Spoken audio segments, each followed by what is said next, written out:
What's happening, guys? Welcome back to the shop. We finally got some things in the mail. Thanksgiving and Black Friday, all the holiday stuff kind of gets in the way of shipping things and getting things in for the truck that we need. So luckily some things came in today from One Up Off-Road. It is the 4-link Heim pockets, all the bracketry that goes on the axle housing. So that's a big help. We're going to be able to get that done, and that's going to be my project here for today. So as you see, it comes in a do-it-yourself kit, but One Up does a great job of plasma tabled out. It is beautiful work, so it makes it easy to put these together. If you see one right here, it's kind of mocked up. That goes on the top of the axle housing right through here.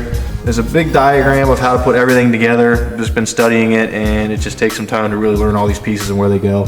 So it's definitely gonna be a lot of welding today and a lot of fitting and maybe some aggravation thrown in there as well. So right here, out here looking at my old axle housings, what you're seeing right here, this top that holds the 4-links go into there, that is what I'm building. These were done, we did these in 2013, and they held strong ever since. No issues with them. A little bit of cracking, like some small cracking, but that's why these axle housings were done. They were just so fatigued and ready to be replaced. So I've just been looking at these diagrams here of how everything fits, just studying before I start welding and fitting and things like that, so I really know what's going on.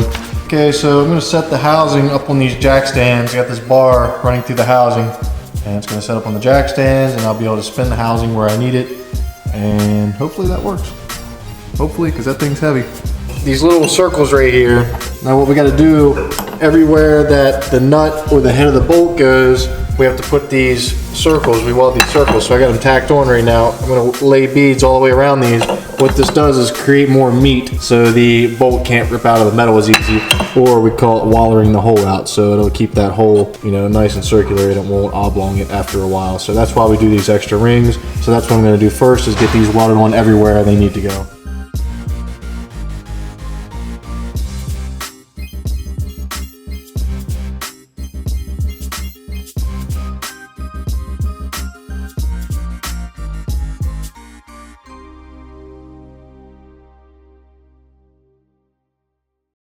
Okay, so now I got my rings welded on these brackets here. I did 4 at a time. I have a lot more to do. But for right now, I'm starting with this top bracket here. So pardon my welds, they might not be the best out there. Probably some welders watching, but I haven't welded in a couple months, so just getting back in the groove of it. But now I'm going to reassemble this and get this tacked and welded up. You want to tack everything together real good first and bolt everything up, make sure everything's nice and square before you fully weld it. So tack everything up and then fully weld it, or if you just go fully welding somewhere, it'll actually draw, all the heat will make it actually go crooked or something a little out of whack. So fun fact.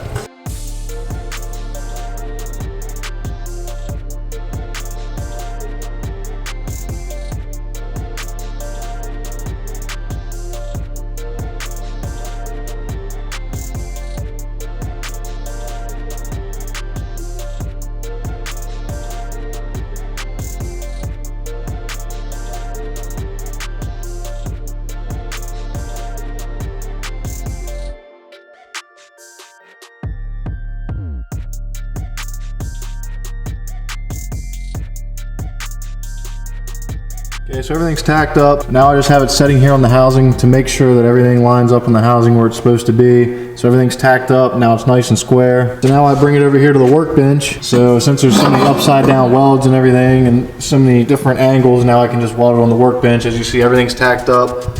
So nothing can move, nothing can draw. So whenever you weld something like this with multiple welds, there's gonna be a lot of heat going through this piece of metal. So you wanna make sure everything's tacked up nice and proper. That way it doesn't draw left or right and warp on you. So now I'm going to weld all this up. So probably 15 minutes worth of welding. So let's get to it.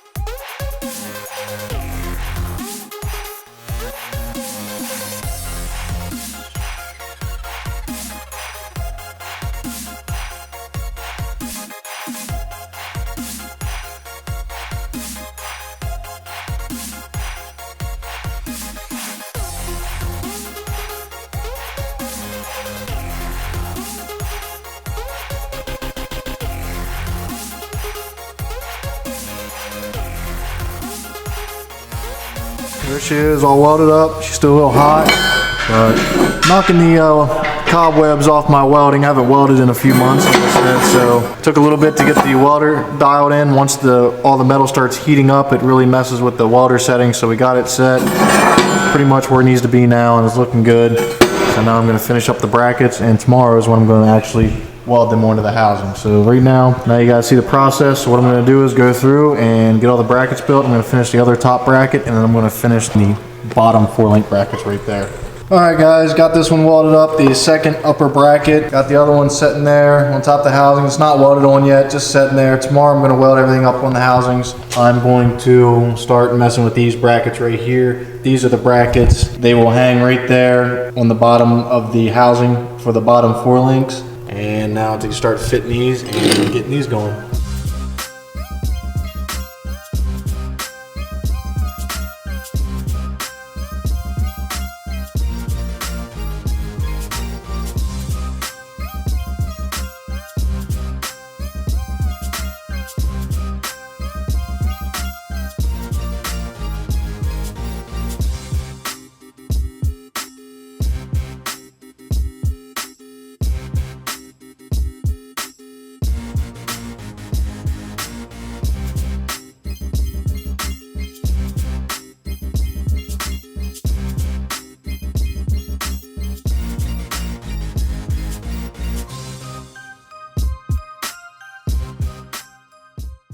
So right here you see the spine, the rod end actually touches against that when the bolt goes through. That way on a hard pogo that bolt can't bend, that rod end has support on the back of it. Rick's getting 4 links painted up. They're going to be going under the truck since we're going to be putting the housings in this week. So make them pretty. I'll make them pretty. Make them pretty. Alright, so yesterday or last night I welded up all the 4-link brackets that go on the axle housing. So today the project is to mount and weld all the brackets on the axle housing. So I went ahead and I ground all the rust or whatever, like little surface rust off the axle housing. And now I measured my top 4-link bracket to see if it's exactly centered in the housing, which it is. So it's setting right where it's going to get welded. So then once my father's done with the welder, I'll be able to start welding these on. Top bracket is tacked on where it needs to be. It's measured up, ready to go. And this blue paint was just to test blue paint to see if it was close to the chassis color or not. Housings aren't going blue. Don't worry about that. That's just testing. So now I'm going to weld these up and see if I can throw some pretty beads down on them.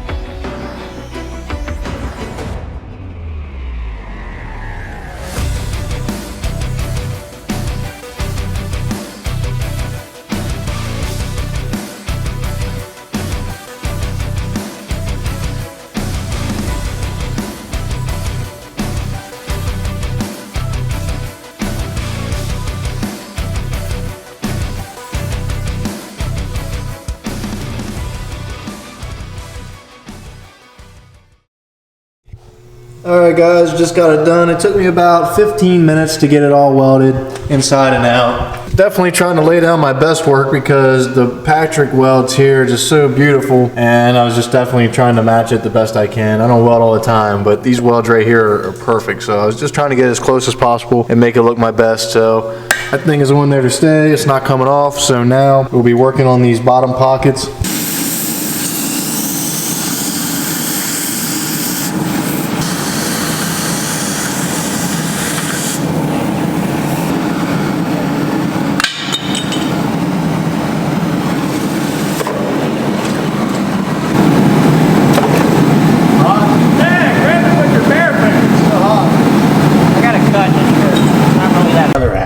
So when we were mounting up the bottom 4-link brackets, the one I just finished welding up, the brackets to go on for the bottom 4 links to mount on, we realized there was a problem. These are my old axle housings right here, and I always put the 4-link in this top hole right here. There's 3 adjuster holes, but I always ran the top adjustment hole. So now when they built these new brackets, they deleted these 2 holes and just left this hole because we only used 1 hole. So now they deleted the wrong hole. So right here it hangs down too low because it's on that bottom hole. We need the top hole, so that hole needs to be right here. So what we're doing is taking the existing new brackets and modifying them to slide up the axle housing a little bit. That way we can still use them. They're just in the proper area for the proper 4-link accurement. Always something fun, always something unexpected. That's a guarantee when you have a project like this. So we're just gonna hack at these and make them work, and it'll be fine once it's done. It'll actually be stronger because it'll be less leverage hanging down on the axle housing like that. So it's kind of a good thing.